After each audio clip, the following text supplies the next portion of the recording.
Hello and welcome back to Another World Audiobooks. I'm so excited to have you here. An early Merry Christmas to each and every one of you. Thank you so much for tuning in. We are rebroadcasting the Christmas Carol audio drama that we did last year.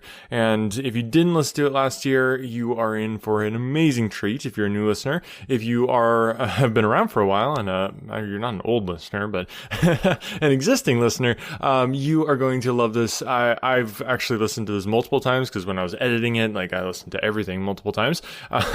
So I don't get tired of it. I love the Christmas Carol. I love just the emotions that it brings up. So many good memories of just a wonderful time of year to remember Jesus Christ coming to earth for all of us. So thank you so much for listening. I really hope you enjoy this. Again, this is just kind of a way for me to be able to take a little Christmas break by rebroadcasting this stuff. I hope that you enjoy it. You will probably recognize the voice of the Ghost of Christmas Past, because if you listened about a couple weeks ago or something, we did The Secret Garden from Nikki Wagner, who brought us a ton of bonus content. So thanks again to Nikki for doing that. And she was also in on the Christmas Carol audio drama, so you'll recognize her voice there. If you haven't listened to that, The Secret Garden, we did a ton of bonus episodes, like I said, a full week, full book, right there from Nikki Wagner. So go ahead and check that out if you haven't already. But yeah, hope you enjoy A Christmas Carol. We'll be getting back into Emma here at the start of the year, so stay tuned for that. So with that, I hope each and every one of you have a very Merry Christmas. Love this time of year. Love being able to share this amazing story with you through the amazing cast that was just so generous with their time to bring it to you. If you like it, I would love it, love it, love it. It would be the best Christmas present in the world if you could just share this with other people. And just like you'll hear in the intros and outros of these episodes, you can buy the full version of this audio drama, and all the links will be all over the place down below in the show notes and all that sort of thing. So if you want to buy the full version, you will be supporting Operation Christmas Child, which is just an absolutely awesome organization. Again, I'll put links in the description, so go ahead and buy the full version if you want to, and if not, then just go ahead and share this with other people. It's just a great way to spread some holiday cheer here this Christmas. All right, now without further ado, I give you the audio drama of A Christmas Carol. Ladies and gentlemen, the day has finally come. Another World Audiobooks is proud to present A Christmas Carol, an audio drama. This is an incredible labor of love that has been put together by the generous actions, the generous voices of 21 voice actors from around the world who came together and said, yes, I want to help Operation Christmas Child this Christmas season and bring Christmas to some kids around the world who need it the most. This is a fully produced sound effects, music, vocal acting, all put together into one wonderful package. I could not be more proud or more excited to bring to you this audio drama version of A Christmas Carol. This has been a tradition of Another World Audiobooks to do A Christmas Carol. It was actually the first book that I did when I started this podcast almost, was it 3 or 4 years ago? Man, it's been so much fun seeing the audience grow, growing the Another World Audiobooks family. And this is... it's only up from here, but this, I feel like, is a culmination. It's just like all this has kind of come together and coalesced, and all these people volunteered their time. These are professional voice actors who are just like, yeah, I want to get on board with this, and I'm just so proud of what we put together. I hope you guys enjoy it. Just so you know, this, like all the other audiobooks that we do, Another World Audiobooks, we serialize the episodes here for free on the podcast. But in order to support the podcast, because this is just a labor of love, we offer the books for sale on the back end. So if you want the full version without having to download multiple episodes, without having to listen to me talk at the start and end of each episode, you can just do that at anotherworldaudiobooks.com. The link to buy all our past audiobooks is there, and that just supports the podcast. But for this particular audiobook, all proceeds are going to benefit Operation Christmas Child, which is just a wonderful charity. If you haven't heard about them before, go to their website, donate to Operation Christmas Child, and then email the receipt of your donation to anotherworldaudiobooks@gmail.com. and I will add you to the pre-order list. Then when the book officially launches, you will be able to download it there for free since you donated to Operation Christmas Child. So basically your donation is your purchase of this audiobook, and it's pay what you like. So if you want to donate $1, if you want to donate $100, Operation Christmas Child is a wonderful organization, and this is the time of year to give back. So go to anotherworldaudiobooks.com and you can see all the instructions for how to get on the pre-order list, and once it launches, there will also be a link to just buy the book itself. So thank you guys so much for listening. Like I said, just seeing the podcast grow has been amazing. So exciting just to see the Another World Audiobooks family growing, and I could not be more proud or more happy to bring this to you. I hope you guys enjoy it. We will be doing Stave 1 here this week, and then leading up to Christmas, each week we're going to have a new episode of A Christmas Carol audio drama. We'll be picking up on The Hound of the Baskervilles here after Christmas, so don't fear. I will not leave you hanging on that forever, just for about a month as we go through A Christmas Carol. All that being said, it is now my great pride, privilege, and joy to present to you, without further ado, Stave 1 of A Christmas Carol, an audio drama. I have endeavoured in this ghostly little book to raise the ghost of an idea, which shall not put my readers out of humour with themselves, with each other, with the season, or with me. May it haunt their houses pleasantly, and no one wish to lay it. Their faithful friend and servant, Charles Dickens. December 1843.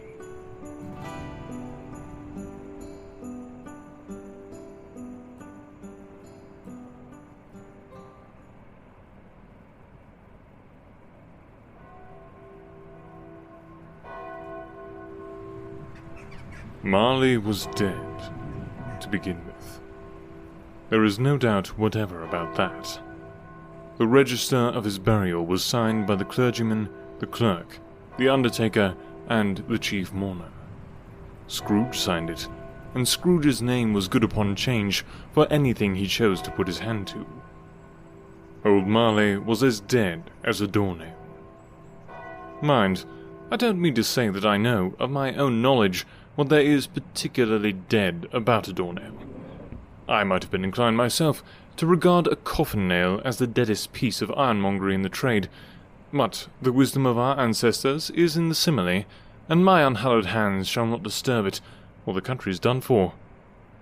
You will therefore permit me to repeat, emphatically, that Marley was as dead as a doornail. Scrooge knew he was dead? Of course he did. How could it be otherwise? Scrooge and he were partners for I don't know how many years. Scrooge was his sole executor, his sole administrator, his sole assign, his sole residuary legatee, his sole friend, and sole mourner. And even Scrooge was not so dreadfully cut up by the sad event, but that he was an excellent man of business on the very day of the funeral, and solemnized it with an undoubted bargain.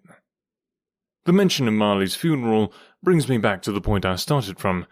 There is no doubt that Marley was dead.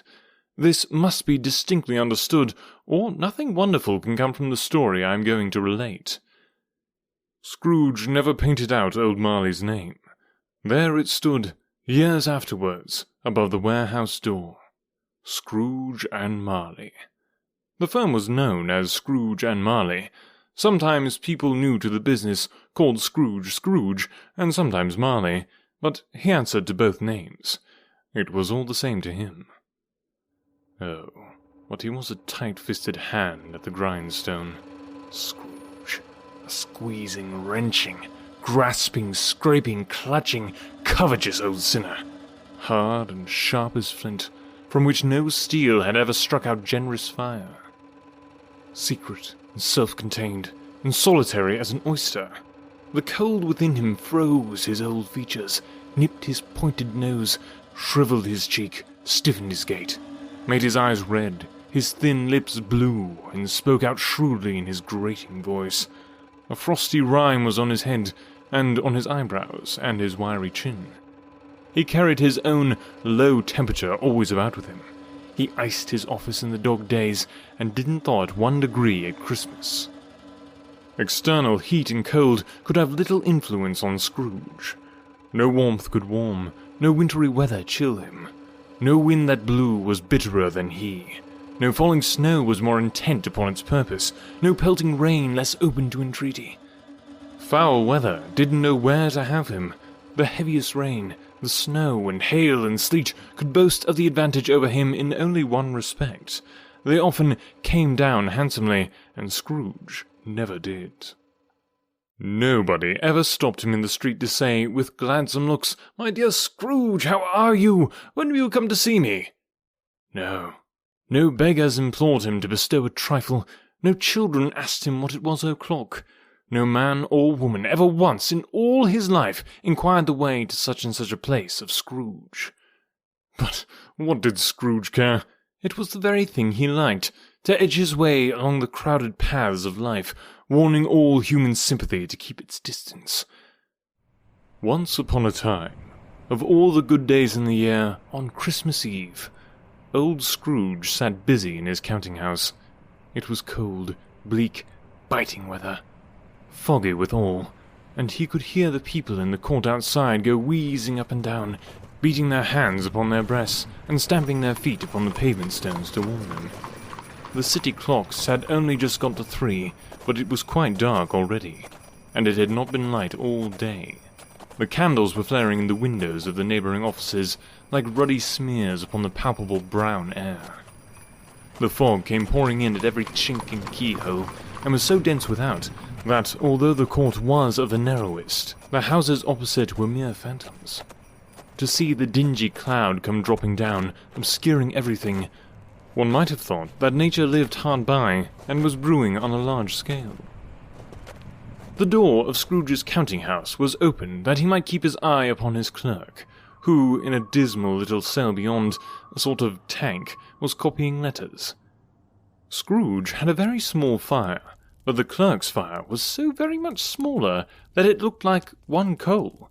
But he couldn't replenish it, for Scrooge kept the coal-box in his own room, and so surely as the clerk came in with the shovel, the master predicted that it would be necessary for them to part. Wherefore the clerk put on his white comforter and tried to warm himself at the candle, in which effort, not being a man of strong imagination, he failed. A Merry Christmas, Uncle. God save you. Ah, humbug. Christmas a humbug, Uncle. You don't mean that, I'm sure. I do. Merry Christmas. What right have you to be merry? What reason have you to be merry? You're poor enough. Come then, what right have you to be dismal? What reason have you to be morose? You're rich enough. Bah, humbug. Don't be cross, Uncle. What else can I be when I live in such a world of fools as this? Merry Christmas, out upon Merry Christmas. What's Christmas time to you but a time for paying bills without money? A time for finding yourself a year older but not an hour richer?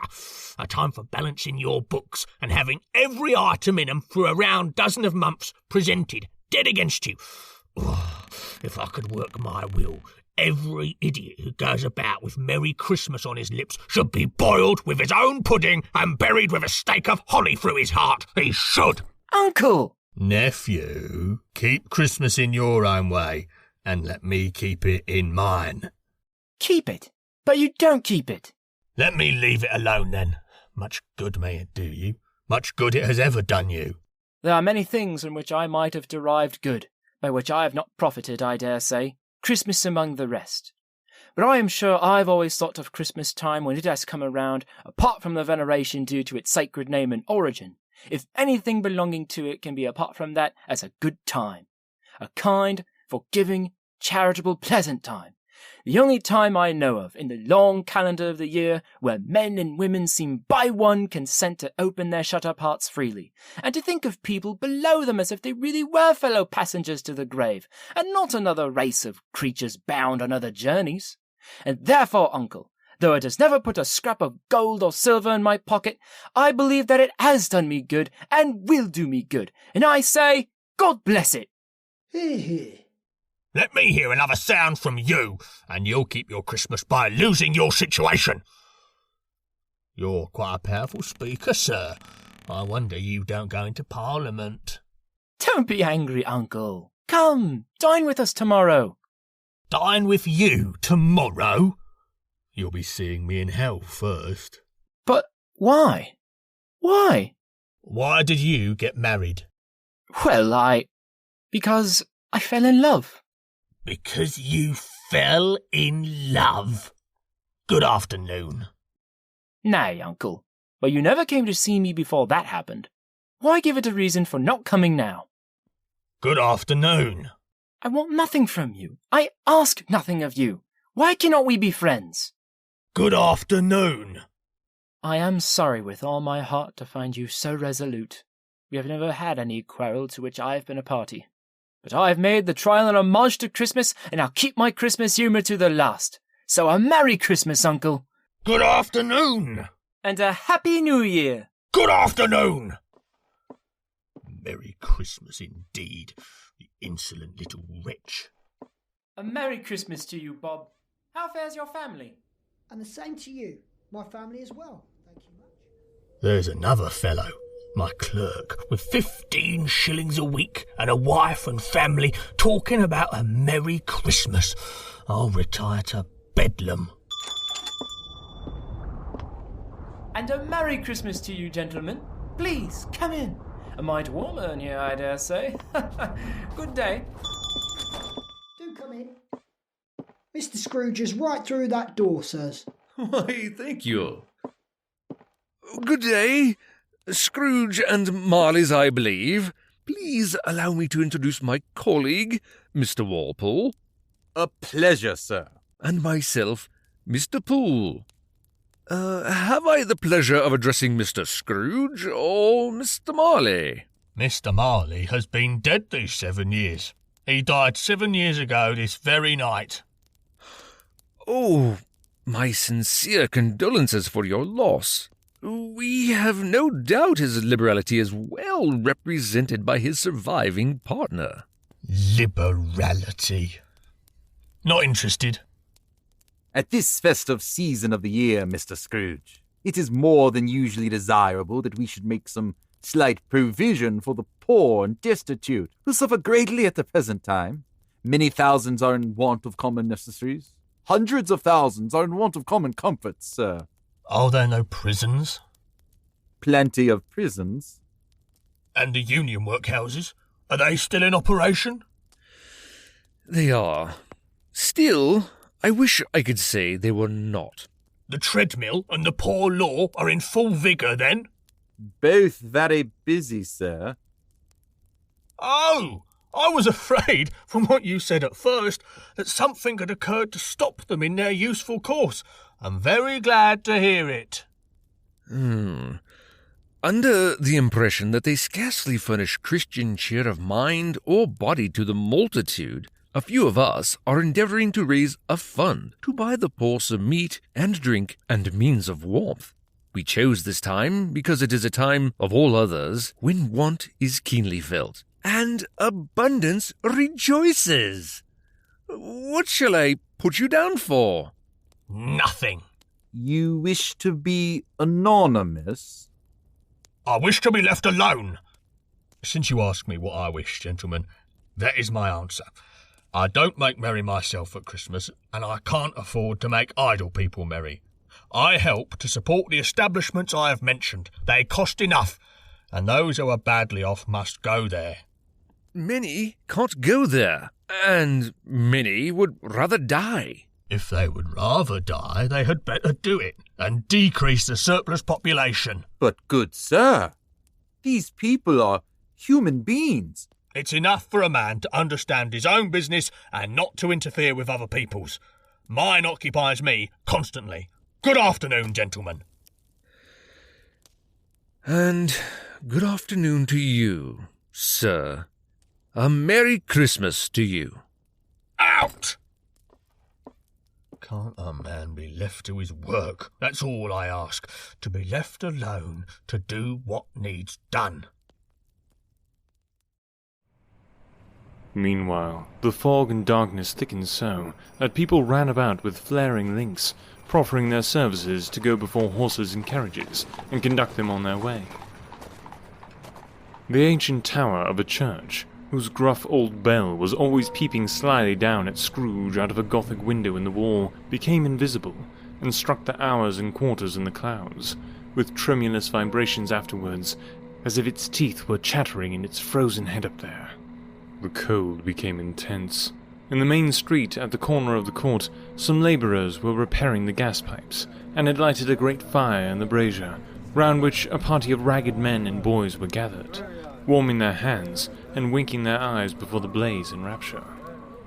The brightness of the shops, where holly sprigs and berries crackled in the lamp heat of the windows, made pale faces ruddy as they passed. Poulterers' and grocers' trades became a splendid joke, a glorious pageant, with which it was next to impossible to believe that such dull principles as bargain and sale had anything to do.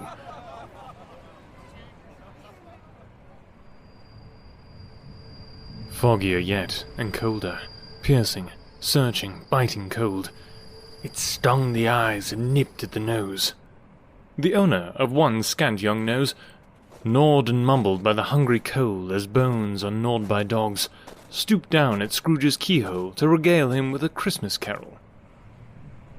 God rest ye merry gentlemen, let nothing you dismay. Remember Christ our Saviour was born on Christmas Day to save us all from... Stop that racket! Off with you!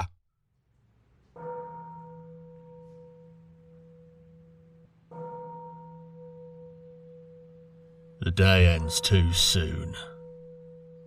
Day's over already? Imagine that. You'll want all day tomorrow, I suppose. If quite convenient, sir. It's not convenient, and it's not fair. If I was to stop £0.50 for it, you'd think yourself ill-used, I'll be bound. Well, sir. And yet you don't think me ill-used when I pay a day's wages for no work. It is only once a year, sir. A poor excuse for picking a man's pockets every 25th of December. But I suppose you must have the whole day. Be here all the earlier next morning. Oh, yes, sir. Promise, sir. The office was closed in a twinkling, and the clerk, with the long ends of his white comforter dangling below his waist, for he boasted no greatcoat, went down a slide on Cornhill at the end of a lane of boys 20 times in order of its being Christmas Eve, and then ran home to Camden Town as hard as he could pelt to play at Blindman's Buff.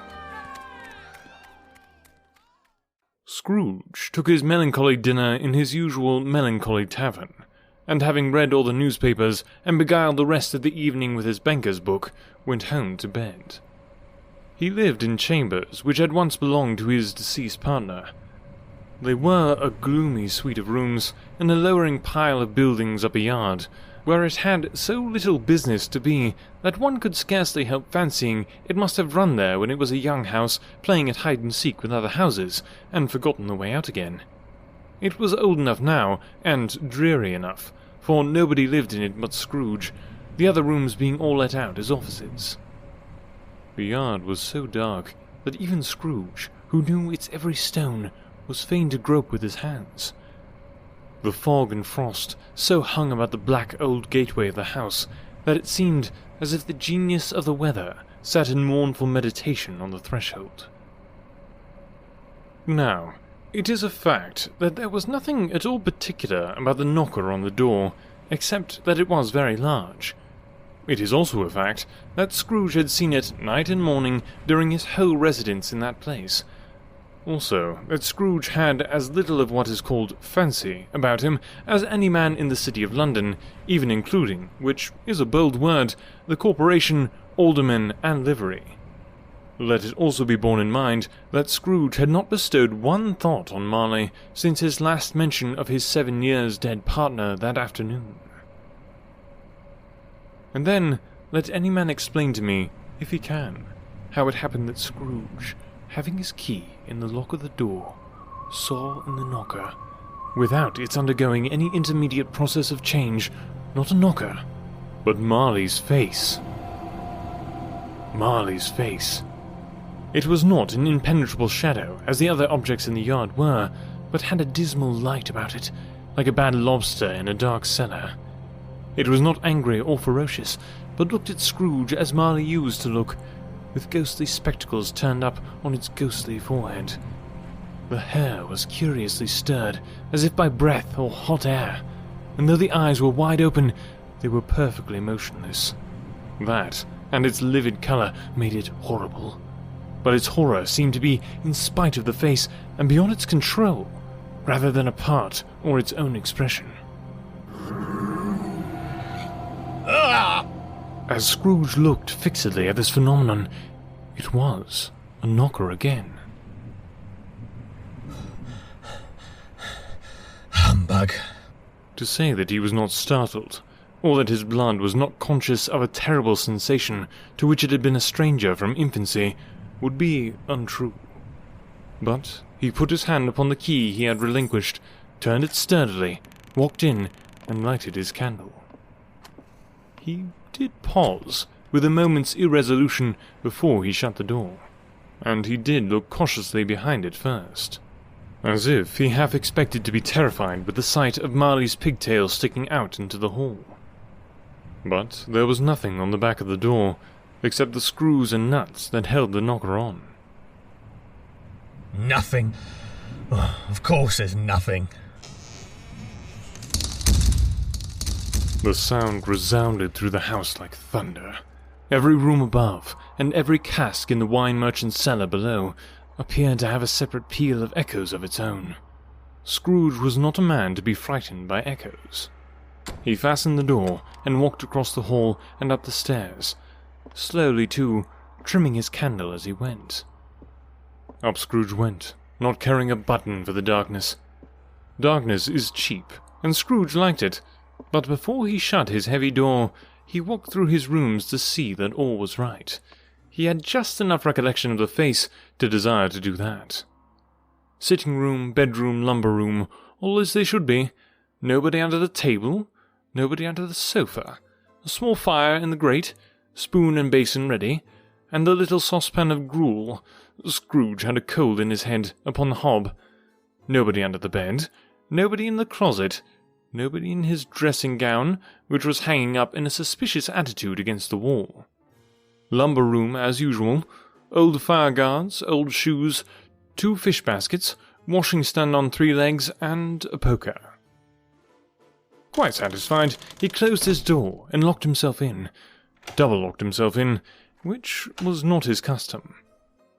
Thus secured against surprise, he took off his cravat, put on his dressing gown and slippers and his nightcap, and sat down before the fire to take his gruel. It was a very low fire indeed, nothing on such a bitter night. He was obliged to sit close to it and brood over it before he could extract the least sensation of warmth from such a handful of fuel.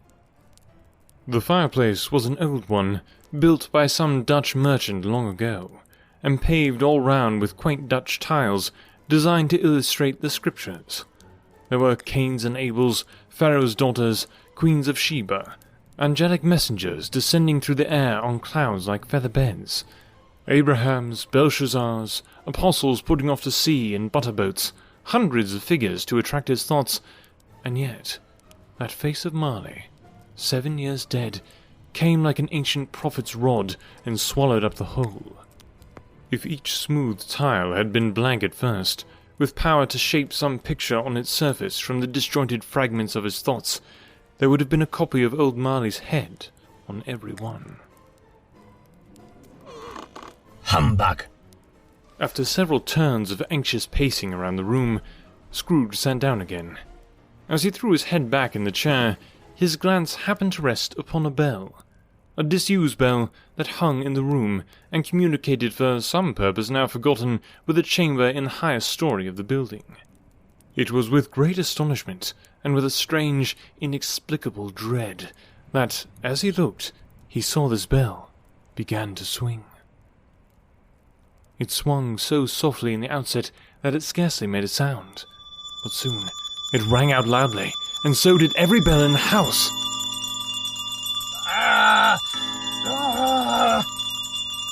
This might have lasted half a minute, or a minute, but it seemed like an hour. The bells ceased as they had begun, together. They were succeeded by a clanking noise, deep down below.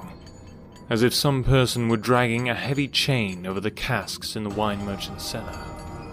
Scrooge then remembered to have heard that ghosts in haunted houses were described as dragging chains.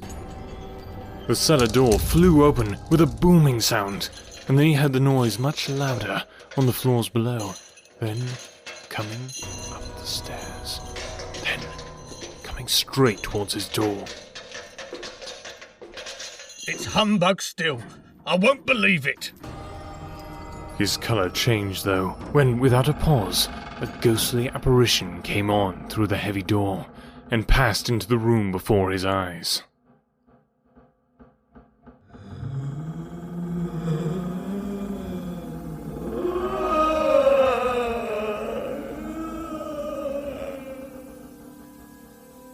The same face, the very same. Marley in his pigtail, usual waistcoat, tights and boots, the tassels on the latter bristling like his pigtail and his coat skirts, and the hair upon his head. The chain he drew was clasped about his middle. It was long, and wound about him like a tail, and it was made, for Scrooge observed it closely, of cash boxes, keys, padlocks, ledgers, deeds, and heavy purses wrought in steel. His body was transparent, so that Scrooge, observing him, and looking through his waistcoat, could see the 2 buttons on his coat behind. Scrooge had often heard it said that Marley had no bowels, but he had never believed it until now. No, nor did he believe it now, though he looked the phantom through and through, and saw it standing before him, though he felt the chilling influence of his death-cold eyes, and marked the very texture of the folded kerchief bound about its head and chin, which wrapper he had not observed before. He was still incredulous, and fought against his senses. How now? What do you want with me? Much. Who are you? Ask me who I was. Who were you, then? You're particular for a shade. In life, I was your partner, Jacob Marley. Can you sit down? I can. Do it then. You don't believe in me. I don't.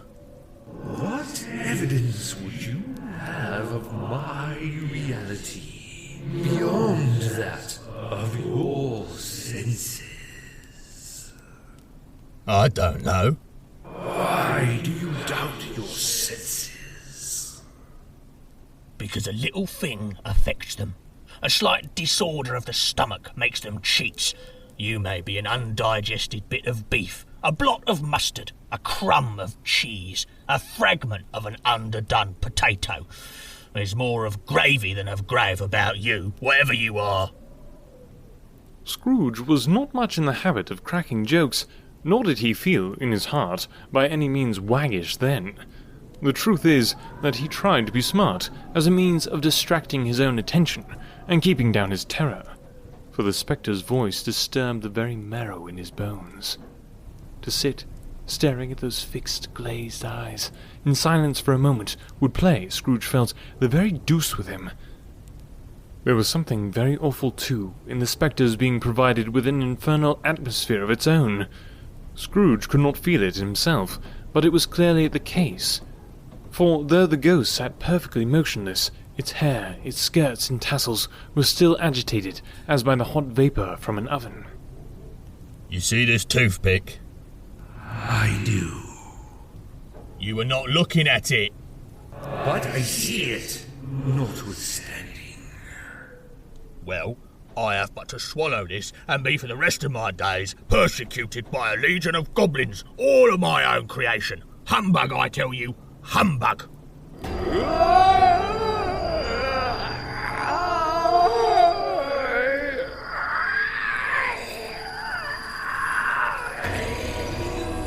Mercy! Dreadful apparition, why do you trouble me? Man of the worldly mind, do you believe in me or not? I do. I must. But why do spirits walk the earth? And why do they come to me?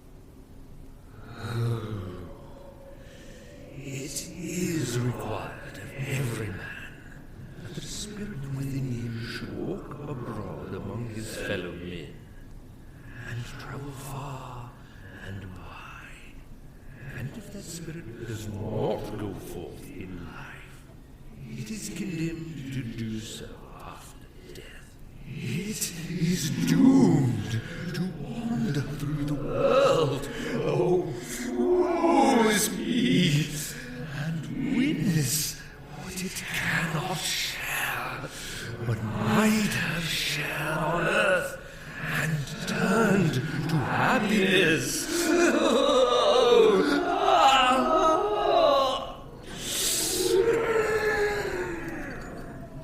You are fettered.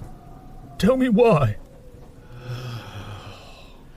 I wear the chain I forged in life. I made it link by link and yard by yard.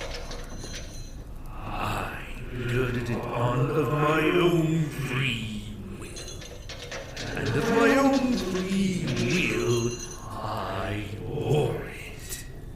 Is its pattern strange to you? Or would you know the weight and length of the strong coil you bear yourself? It was full as heavy and as long as this 7 Christmas Eves ago. You have labored on it since. It is a ponderous chain. Jacob. Oh, Jacob Marley. Tell me more. Speak comfort to me, Jacob. I have none to give. It comes from other regions, Ebenezer Scrooge, and is conveyed by other ministers to other kinds of men. Nor can I tell you what I would. A very little more is all permitted to me. I cannot rest. I cannot stay. I cannot linger anywhere. My spirit never walked beyond our counting house. Mark me. In life, my spirit never roved beyond the narrow limits of our money-changing hall. And weary journeys lie before me. You must have been very slow about it, Jacob. 7 years dead and travelling all the time. The whole time. No rest, no peace. Incessant torture of remorse. You travel fast? On the wings of the wind. You might have got over a great quantity of ground in 7 years.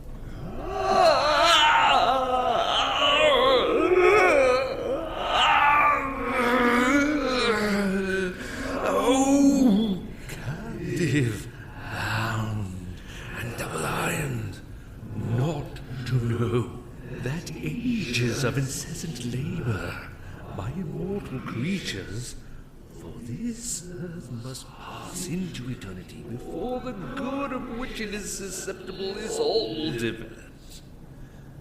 Not to know that any Christian spirit, working kindly in its little sphere, whatever it may be, will find its mortal life too short for its vast means of usefulness. Not to know that no space of regret can make amends for one's life's opportunity misused. Yet, such was I. Oh, such was I. But you always were a good man of business, Jacob. Business. Mankind was my business. The common welfare was my business. Charity, mercy, forbearance, and benevolence were all my business. The dealings of my trade were but a drop of water in the comprehensive ocean of my business. At this time of the rolling year, I suffer most. Why did I walk through crowds of fellow beings with my eyes turned down, and never raise them to the blessed star which led the wise men to a more abode? Were there no poor homes to which its light could have conducted me? Hear me. My time is nearly gone. I will, but don't be hard upon me, Jacob. Pray. How is it that I appear before you in a shape that only you can see? I may not tell. I have sat invisible beside you many and many a day. That is no light part of my penance. I am here tonight to warn you that you have yet a chance and hope of escaping my fate. A chance and hope of my procuring, Ebenezer. You always were a good friend to me. Thank you. You will be haunted by 3 spirits. Is that the chance and hope you mentioned, Jacob? It is. I think I'd rather not. Without their visits, you cannot hope to shun the path I tread. Expect the first tomorrow, when the bell tolls 1. Couldn't I take 'em all at once and have it over, Jacob? Expect the second on the next night at the same hour. The third upon the next night, when the last stroke of 12 has ceased to vibrate. Look to see me no more. And look that, for your own sake, you will remember what has passed between.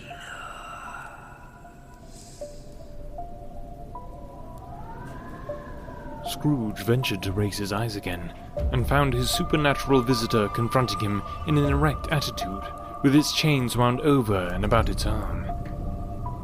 The apparition walked backwards from him, and at every step it took, the window raised itself a little, so that when the spectre reached it, it was wide open. It beckoned Scrooge to approach, which he did.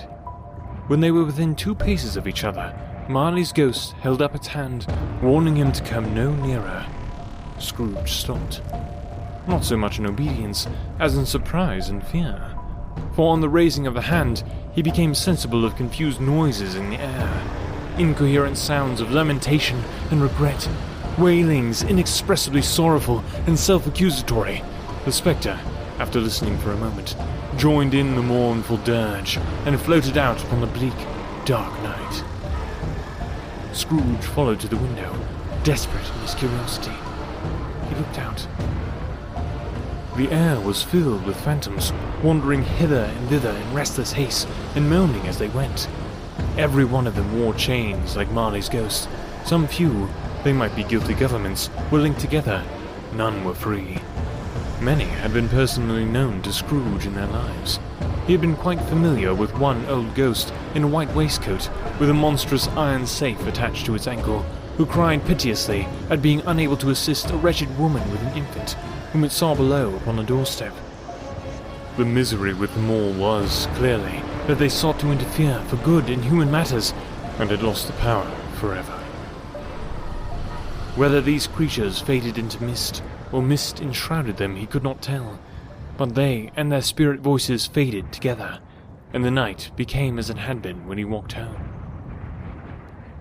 Scrooge closed the window, and examined the door by which the ghost had entered. It was double-locked, as he had locked it with his own hands, and the bolts were undisturbed.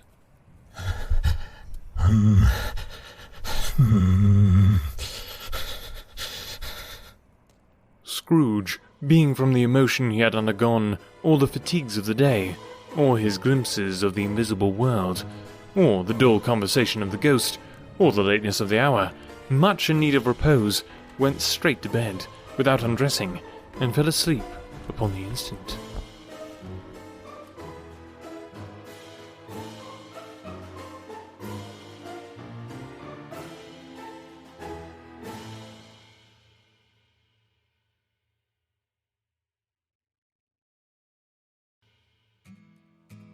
And it just gets better from here, folks.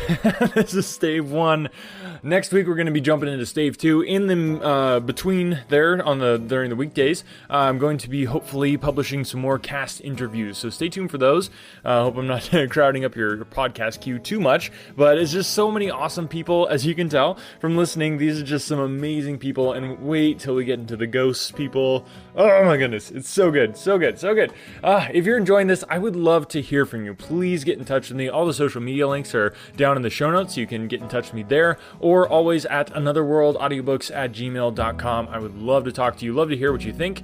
If you want to pre-order the audiobook, all you got to do is go to Operation Christmas Child's website and donate, and then go ahead and send me an email of your receipt. So anotherworldaudiobooks@gmail.com. Just send me the proof of your donation to Operation Christmas Child, and then I will get you on the list for the full audiobook once it launches, and you will get that just a download code once that is ready to go. So thank you again so much for listening. This podcast is just blowing up. It is so awesome. And if you're new to Another World Audiobooks, make sure that you check out the backlist. We've got, I lost track of how many books. It's around 10 different books, I would say, that we've done. A bunch of Sherlock Holmes. We've done Tarzan, Treasure Island, Pride and Prejudice, Frankenstein, all these awesome books from that are in the backlist. So we've got over 150 episodes that you can enjoy of Another World Audiobooks. So make sure to subscribe if you like free audiobooks, and go back. You can just go all the way to the start and listen all the way through, and I think you will enjoy it. So thanks again so much to the actors who volunteered their time to make this possible. It has come together so beautifully. It's amazing. It was like herding cats as far as time zones and different work schedules and all that sort of thing, but we pulled it together. There was like 530 different audio files that we've clipped all together to make this into a cohesive production, and I could not be happier with how it turned out. So thank you guys for listening. Thank you to the voice actors for sharing their talents with us. This was so worth it. So worth it.